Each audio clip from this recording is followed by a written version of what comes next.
পৃথিবীর এমন কোনো বিদ্যাপীঠ আমরা জানা নাই যেখানে এত সুবিন্যস্তর সাথে, এত সুন্দর সাথে, এত পরিকাঠামো দিয়ে কোনো মাদ্রাসায় পড়ানো হয়। আমার এই 12 বছর এক্সপিরিয়েন্স নাই।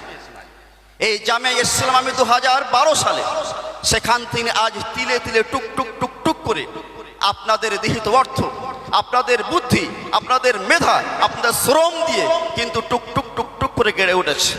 সুতরাং আপনাদের যদি সুনির্দিষ্টি থাকে, আপনাদের যদি হাত সহযোগিতা বাড়িয়ে দেন, তাহলে সেক্ষেত্রে ইনশাআল্লাহ অঙ্গীকার করতে পারি পুরো ভারতবর্ষ নয়, পুরো পৃথিবীতে এমন ঐতিহ্যবাহী একটা প্রতিষ্ঠান হতে পারে। এটা আল্লাহর কাছে আমি দ্ব্যর্থহীন ভাষায় ঘোষণা করতে পারি।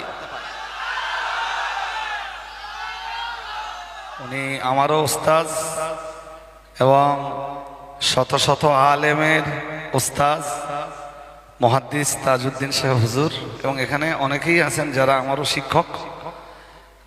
বারাকাল্লাহু ফি হায়াতিহিম।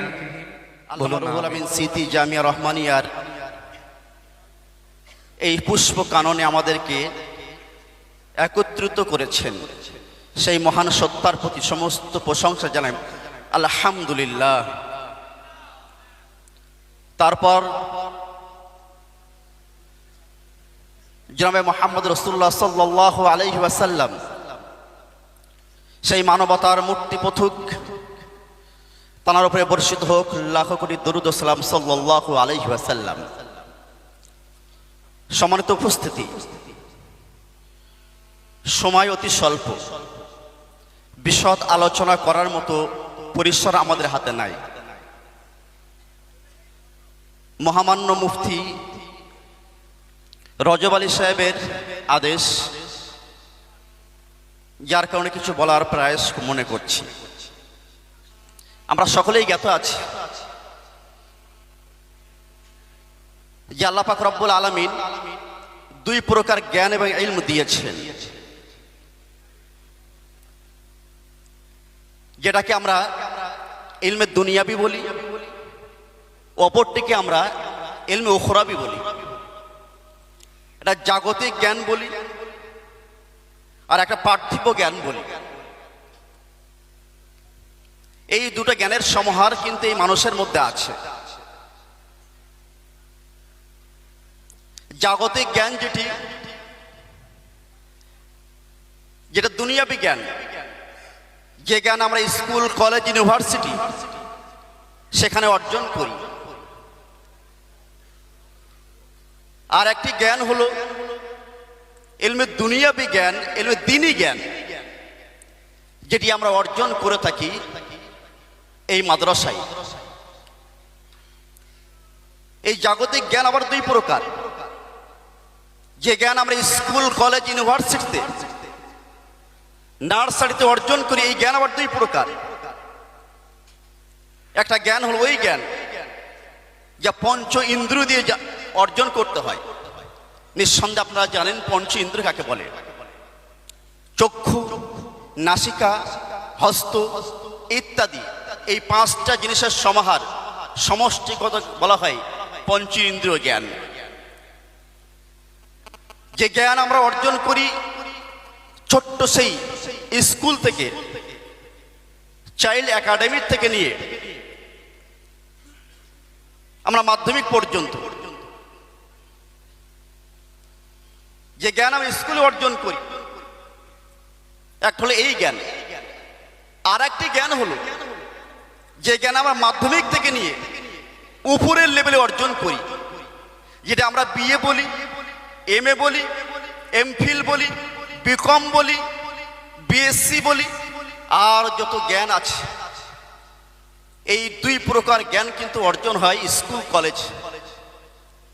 পক্ষান্তরে ইলমে উখরাবি যেটি, ইলমে দ্বীন জ্ঞান যেটি, সেটি অর্জন হয় কিন্তু এই মাদ্রাসাতে, এই মক্তবে। মক্তবে জ্ঞান কিন্তু শেষ জ্ঞান নয়। মক্তবের বিদ্যা হলো শুরু বিদ্যা। সেখানে বেসিক্যালি জ্ঞান শেখানো হয়। সেখানে একজন পূর্ণ মুসলিম কখনো তৈরি হয় না। তারপর কেউ যদি হাই লেভেল জ্ঞান শিখতে চায়, কেউ যদি শীর্ষ নিয়ে জ্ঞান শিখতে চায়, কেউ যদি মডার্ন এডুকেশন শিখতে চায়, জ্ঞানের শীর্ষ শিখরে পৌঁছাতে চায়, তাহলে সেক্ষেত্রে কিন্তু যে জ্ঞান আল্লাহ প্রদত্ত জ্ঞান, যে জ্ঞান মানুষকে মানবিকতা শেখায়, যে জ্ঞান মানুষকে তার প্রভুর সাথে পরিচয় করায়, যে জ্ঞান তাকে আধ্যাত্মিকতা শেখায়, যে জ্ঞান তাকে আল্লাহর সাথে সাক্ষাৎ করতে শেখায়, যে জ্ঞান তাকে রাসূল সাল্লাল্লাহু আলাইহি ওয়াসাল্লাম আদর্শে আদর্শিত শেখায়, সেই জ্ঞান কিন্তু অর্জন করা হয় এই বিদ্যাপীঠে, এই মাদ্রাসাতে। একজন স্কুল কলেজ ইউনিভার্সিটিতে পড়ে কখনো পূর্ণ মানব হতে পারে না, পারে না, পারে না। কিন্তু পক্ষান্তরে একজন ব্যক্তি যদি মাদ্রাসায় পড়ে, জামিয়ায় পড়ে, পৃথিবীর বড় বড় যে বিদ্যালয় আছে, বিদ্যাপীঠ আছে, সেখানে পড়ে, আমরা কিন্তু বলতে পারি যে সে কাঙ্ক্ষিত মানুষ হতে পারে না। বরং জাগতিক জ্ঞান, দুনিয়াবি জ্ঞান এবং উখরাবি জ্ঞান, দ্বীনি জ্ঞান, এই দুটো জ্ঞানের সমাহার যদি কারোর মধ্যে ঘটে, এই দুটো জ্ঞান যদি কারোর মধ্যে আসে, তাহলে সে ব্যক্তিকে পৃথিবীতে কখনো রোখা যায় না।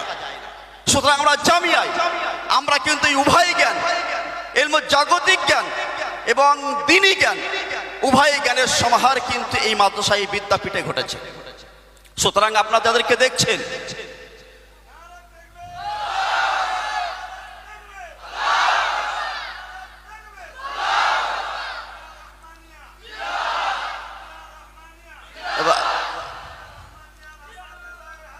জিন্দাবাদ, জিন্দাবাদ, আল্লাহু আকবার।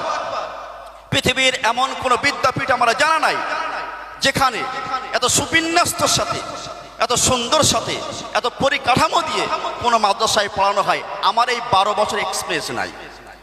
এই জামিয়া ইসলাম আমি 2012 সালে, সেখান থেকে আজ তিলে তিলে টুকটুক টুকটুক করে আপনাদের দিহিত অর্থ, আপনাদের বুদ্ধি, আপনাদের মেধা, আপনাদের শ্রম দিয়ে কিন্তু টুকটুক টুকটুক করে গড়ে উঠেছে। সুতরাং আপনাদের যদি সুনির্দিষ্ট থাকে, আপনাদের যদি হাত সহযোগিতা বাড়িয়ে দেন, তাহলে সেক্ষেত্রে ইনশাআল্লাহ অঙ্গীকার করতে পারি পুরো ভারতবর্ষ নয়, পুরো পৃথিবীতে এমন ঐতিহ্যবাহী একটা প্রতিষ্ঠান হতে পারে, এটা আল্লাহর কাছে আমি দ্ব্যর্থহীন ভাষায় ঘোষণা করতে পারি।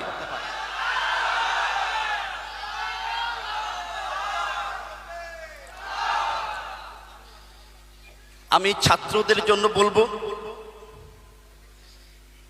যে আল্লাহ পাক রব্বুল আলামিন যে জ্ঞান, যে মেধা, যে শক্তি, যে সামর্থ্য, যে বুদ্ধি, যে বিবেক আপনাদেরকে দিয়েছে, পৃথিবীর বুকে আপনাদেরকে ঝাঁপিয়ে পড়তে হবে।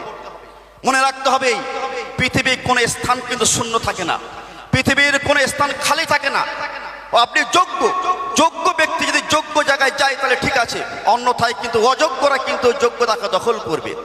আপনাদের কাছে করজোর নিবেদন করবো, ছাত্র সকল, তোমরা পৃথিবীর প্রত্যেকটা প্রান্তে প্রান্তে ছড়িয়ে পড়বে এবং দেখবে পৃথিবীর অযোগ্য ব্যক্তিরা সেখানে নেতৃত্ব দিচ্ছে। তুমি যদি যোগ্যতা এবং অ্যাবিলিটি থাকা সত্ত্বেও যদি সেখানে নেতৃত্ব না দাও, তাহলে সেক্ষেত্রে অন্যরা কিন্তু নেতৃত্ব দেবে। সুতরাং তোমাদেরকে যে বলবেই, আল্লাহ যাদেরকে অ্যাবিলিটি দিয়েছে, আল্লাহ যাদেরকে পাওয়ার দিয়েছেন, আল্লাহ যাদেরকে বাক শক্তি দিয়েছেন, আল্লাহ যাদেরকে মানে শক্তি দিয়েছেন, ম্যান শক্তি দিয়েছেন, এই শক্তিকে যদি কাজে না লাগো, তাহলে সেক্ষেত্রে অন্যরা কিন্তু জায়গা দখল করবে। সুতরাং আপনারা জানেন যে যদি কোনো জলাশয়ে মাছ না থাকে, তাহলে সেক্ষেত্রে কিন্তু সেখানে ব্যাঙাচি, সেখানে বিভিন্ন পোকা মাকড় কিন্তু বাসা বাঁধে। সুতরাং যে অ্যাবিলিটি, যে যোগ্যতা আল্লাহ দিয়েছেন, এই যোগ্যতাকে যে কাজে না লাগানো হয়, তাহলে সেক্ষেত্রে কিন্তু সেখানে অযোগ্য যারা, তারা সেক্ষেত্রে হ্রাস করবে। সুতরাং এই ছোট্ট পরিসরে এই ছোট্ট কথা বলেই জামিয়ার উন্নতি হোক, জামিয়ার শিক্ষকরা উন্নতি হোক এবং ছাত্রদেরকে শ্রীবৃদ্ধ কামনা করি এবং জামিয়ার সার্বিক কল্যাণ কামনা করি। আমার সংক্ষিপ্ত বক্তব্য এখানে ইতি রাখলাম। ওয়া আখিরু দাওয়ানা আলহামদুলিল্লাহি রাব্বিল আলামিন। আসসালামু আলাইকুম। ধন্যবাদ জানাচ্ছি আমাদের শিক্ষকদের পক্ষ থেকে। এতক্ষণ খুব সংক্ষিপ্ত সময়েই দারুণভাবে কথাগুলোকে উপস্থাপন করেছেন। উনি আমারও ওস্তাদ এবং শত শত আলেমের ওস্তাদ মুহাদ্দিস তাজউদ্দিন সাহেব হুজুর, এবং এখানে অনেকেই আছেন যারা আমারও শিক্ষক। বারাকাল্লাহু ফি হায়াতিহিম, বলুন আমিন। সকলে আওয়াজ দিয়ে বলেন আমিন। তো এই যে সৈনিকরা দাঁড়িয়ে আছে, আমি বিশ্বাস করি। দেখুন, হযরত ইব্রাহিম আলাইহিস সালামের দুই বেটা। আমার হজ করার কথা ছিল না, মাদিন সাহেব বারবার বলছিলেন আমাকে হজ করতে, কিন্তু আমি তো হজ করিনি একরকম। তো একটা কথা একটু বলি এখানে, সেটা হলো ইব্রাহিম আলাইহিস সালামের দুই বেটা। প্রথম বেটা হযরত ইসমাঈল আলাইহিস সালাম যখন ভূমিষ্ঠ হন, ইব্রাহিম আলাইহিস সালামের বয়স তখন 99 বছর। আর দ্বিতীয় বেটা হযরত ইসহাক আলাইহিস সালাম যখন আম্মা সারার গর্ভ থেকে এলেন, তখন আওয়াজ হলে হবে না, ভিতরে আওয়াজ হচ্ছে, আমার কথা শুনতে হবে। ইসহাক আলাইহিস সালাম যখন পৃথিবীতে এলেন, ইব্রাহিম আলাইহিস সালামের বয়স তখন 112 বছর। তো পরবর্তীকালে দেখা গেছে যে ইব্রাহিম আলাইহিস সালামের গর্ভ থেকে, ইব্রাহিম আলাইহিস সালামের ঔরস থেকে, ওনার দুই স্ত্রীর গর্ভ থেকে আল্লাহ যে দুইজন সন্তানকে দিয়েছেন, আল্লাহ দ্বীনের স্টিয়ারিং তাদের দুইজনের হাতে তুলে দিয়েছিলেন। ইসহাক আলাইহিস সালামের বংশে তো আল্লাহ শত শত নবী রসুলকে পাঠিয়েছেন। বনি ইসরাইল জাতির যত নবী রসুলরা সব তো হযরত ইসহাক আলাইহিস সালাম থেকে, কিন্তু হযরত ইসমাঈল আলাইহিস সালামের গর্ভ থেকে আল্লাহ ঈসা আলাইহিস সালামের আকাশে উঠে যাওয়ার 500 বছর পর ইসমাঈল আলাইহিস সালামের বংশে যে নবীকে আল্লাহ পাঠালেন, তাম পৃথিবীর ধর্মীয় নেতৃত্বের স্টিয়ারিংটা আল্লাহ সেই ইসমাঈল আলাইহিস সালামের বংশ থেকে আগত নবীর হাতে তুলে দিয়েছিলেন। সুবহানাল্লাহ বলুন। আজকে জামিয়া রহমানিয়ার এই যে সৈনিকগুলো দেখছেন, আমরা বিশ্বাস করি যে আমাদের জামিয়া রহমানিয়ার আসাতেজায়ে হযরত যারা, তাদের পরিশ্রম বিফলে যাবে না। মুফতি সাহেবের এই অক্লান্ত পরিশ্রম এটাও বিফলে যাবে না। আমরা বিশ্বাস করি যে বাংলার ধর্মীয় স্টিয়ারিং আল্লাহ একদিন জামিয়া রহমানিয়ার ছাত্রদের হাতেই তুলে দেবেন। আজকে আপনারা দেখছেন জামিয়ায় আসামের ছাত্ররা পড়ে, জামিয়ায় আমি জানি না এবার ফারাকিনদের ভিতরে কেউ আছে কিনা, আসামের ছাত্র, ত্রিপুরার ছেলেরা পড়ে। তো এই যে সৈনিকরা আপনাদের সামনে দাঁড়িয়ে রয়েছেন, বসে রয়েছেন, বিশ্বাস করি যে এদের দ্বারাতে এরা জামিয়া থেকে দিনের যে আলো পেয়েছে, ইলমের যে আলো পেয়েছে, এটা নর্থ 24-এ, সাউথ 24-এ সীমাবদ্ধ থাকবে না, এটা সারা বাংলায় একদিন পৌঁছে যাবে। জামিয়ার এই আলো আলোকিত হবে একদিন অল ইন্ডিয়ার গণ্ডি ছাড়িয়ে। আমি বিশ্বাস করি একদিন তাম পৃথিবীর অলিতে গলিতে জামিয়া রহমানিয়া থেকে পাওয়া দিনের এই আলো পৌঁছে যাবে ইনশাআল্লাহ।